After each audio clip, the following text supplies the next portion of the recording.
When is the last time you faced an extremely difficult problem and didn't know how to solve it? I'm not talking about your latest computer crash, or for me to speak here at the TED Talk. I'm talking about a persistent problem that technology and expert-driven solution alone cannot solve.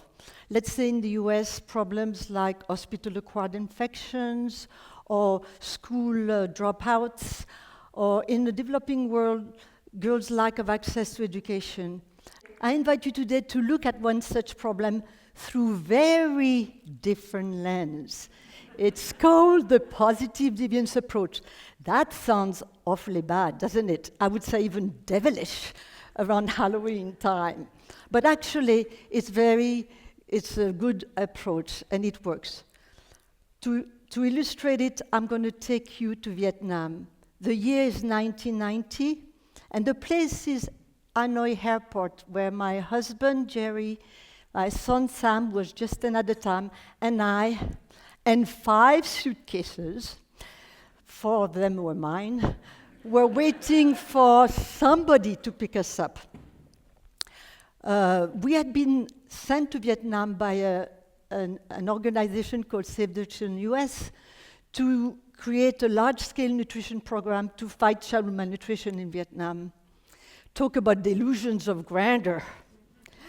And we were also some of the first Americans to settle in Hanoi since the end of the American War, as they call it there. So after being finally picked up by some government official, we spent the night in the government guest house, and the next day we were summoned to the Ministry of Foreign Affairs, and a government official sat us down and said, "You know that we have a serious malnutrition problem in this country, and we want you to not only rehabilitate malnourished children, but keep them healthy. And by the way, there are many government officials who are not very happy to see you here. So, Sternins, you have 6 months to show impact or your visa won't be renewed."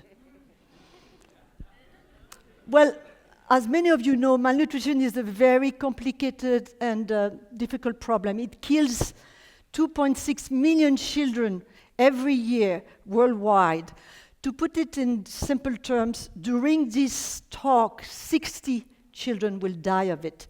Chronic malnutrition also leaves millions of children stunted and intellectually challenged. One of the traditional ways to solve these problems is to have large, costly feeding programs with imported food. The children get better, and then when the program finishes, what happens? They relapse. Think of it as a Band-Aid solution, not a cure, and definitely not a sustainable one. In Vietnam at the time, when we went, about 60% of the children under 5 were malnourished. The causes were many, evidently extreme poverty caused by years of wars and decade-old American economic embargo, seasonal typhoon and floods, and more recently, the end of collective farming that had left rural communities struggling to survive. And for the children, they were only eating like rice soup, rice water actually, with a little bit of salt. We, the Sternins, we had our own challenges. We had no office, no staff, no supplies. We didn't even have a budget for a Band-Aid solution. Not only that, we didn't speak the language at all, and nobody spoke English. But the worst part of it was we were not even expert in nutrition. After a few days in Hanoi, we set out on the road with our interpreter, Mrs. Yen, to go and visit the 4 communes, as I call there, in Thanh Hoa province, who were chosen as our pilot sites.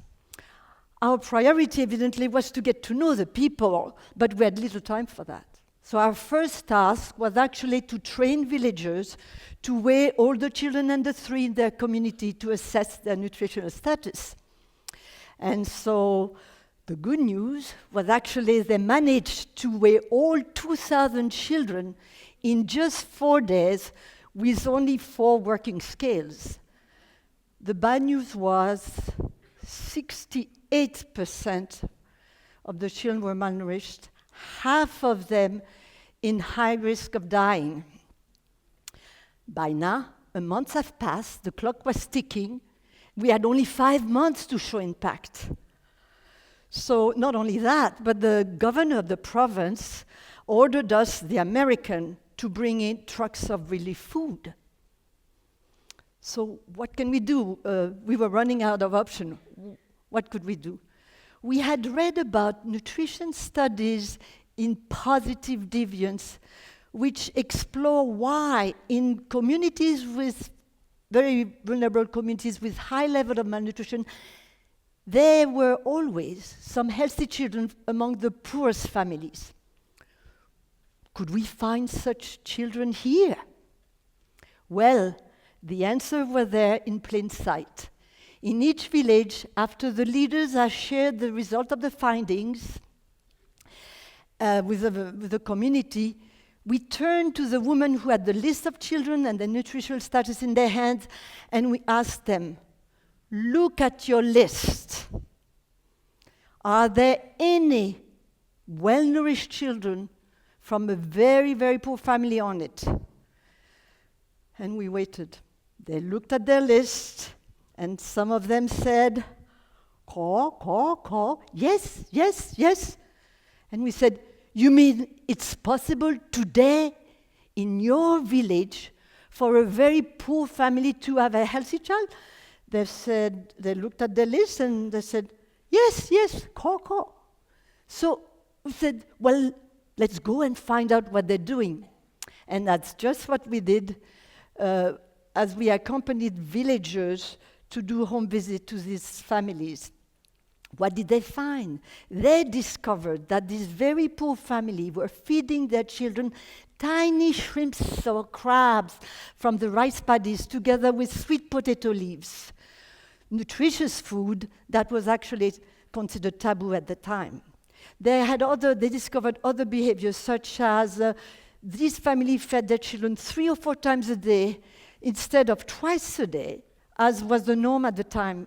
These were local, simple, and inexpensive behaviors, easy to adopt by all villagers because they were practiced by people just like them, but with a good outcome. So next, the villagers wondered what to do with these findings. So first they thought that they should tell people what to do.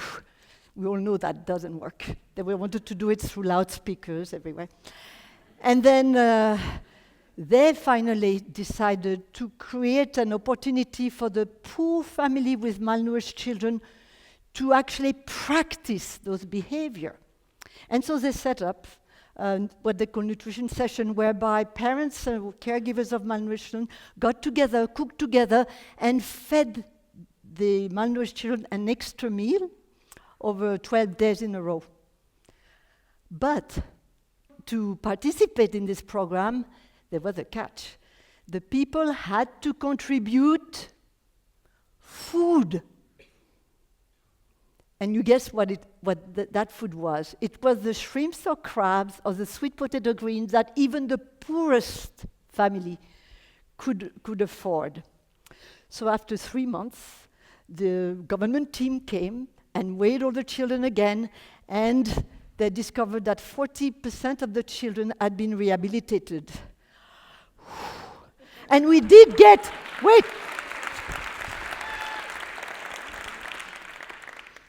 we did get our visa renewed. By the end of the year, over 1,000 children had been rehabilitated and, more importantly, remained healthy afterwards. But the thing is, we didn't do it. They did it. You should have seen the face of those parents explaining how they had rehabilitated their children.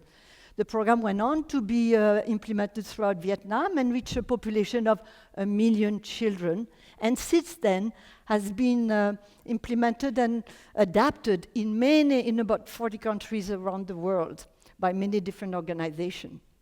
So what do we learn from this? What did we learn from Vietnam and other positive deviance work elsewhere and on other serious issues? The first thing is that solution to intractable problem actually exist. They're already there. They have been devised by the least likely to succeed. The ordinary people without special resources. For example, in a US hospital, they are the frontline workers who day in and out prevent hospital-acquired infection with simple strategies that beat the experts in infection control. Or in Egypt, they are the men, women, and girls who said no to the widespread practice of female genital mutilation and convinced successfully relatives not to circumcise the girl. The positive deviance approach then provides a framework for communities and organizations to actually identify these people, the positive deviants, then discover their sustainable solutions that are already there, and then provides an opportunity for other people to actually practice them. And all this promotes behavior and social change in the process. It's being used around the world. And so next time you have a very difficult problem, instead of trying to solve it yourself, stop for a minute and look with your colleagues or other people, look at the existing solutions and the people who have them in your organization. Now, I'd like to take you back to Vietnam. After years of weekly visit to Quang Vong village, the leaders pulled Jerry and I aside and said, "You know, when you came, we didn't like the American. We were afraid of you.